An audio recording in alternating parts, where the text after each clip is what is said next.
Thanks to Mary Ellen and Elise. Good morning, everyone. When I was asked to join the board of L'Arche St. Louis 8 years ago, I did not even know what it was.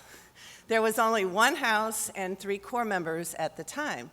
And during my work at St. Louis University, I met a lot of Jesuits. And one of those Jesuits was Kevin Cullen, who was the chairperson of the board of L'Arche St. Louis at the time. So Kevin said, well, would you be interested? So I went to visit Sunrise House, and it happened to be during the ice cream social. So of course I was sold on that.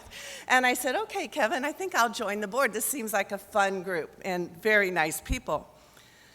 What most impressed me about L'Arche is their model of living like a family. As you can see, it's almost like sisters or a brother and a sister.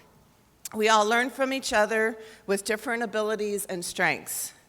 I watched as one young core member was brought in, bedridden and on a feeding tube. Through the love of her L'Arche family, she grew into a vibrant, fun-loving person who participates in all of the house's activities. It was just night and day difference. If we talk about being pro-life, it is critical to support organizations like L'Arche with our time, talent, and money. Recently, our board formed a new committee with people who have medical expertise to address the needs of aging core members. Maybe there will be a home like L'Arche for old people like me when I'm 95. And I'm really not making this up. It really could be a great model for senior living. The assistants and leadership team of St. Louis are all dedicated and talented people, many of whom are long-term and have been promoted within the organization. The board seeks to provide salaries and benefits to retain these talented people, like Paula, Maria, and others. In fact, I met Madeline at my very first ice cream social when she was an assistant working at Sunrise House 8 years ago. The rapid growth of L'Arche St. Louis is due to the entire community that surrounds it: core members, assistants, leadership, family members, and donors. We have been blessed with amazing luck or God's providence.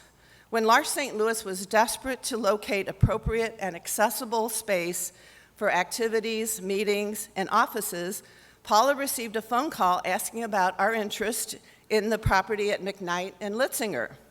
It was truly as if God was listening to our prayers. So much of our growth is also due to our longest-term board member, Jim Brannicky, who secured the loans and guided L'Arche St. Louis financially for 12 years. So thank you, Jim.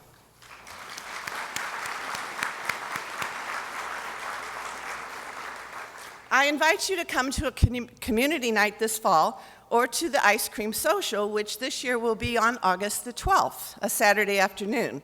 My grandkids love the ice cream social, so you should bring your kids or grandkids. Perhaps you will be called to volunteer or to become a board member. If your experience is like mine, you will receive much greater than you give. That's the way L'Arche St. Louis is. It has been a blessing for me and our St. Louis community. Thank you.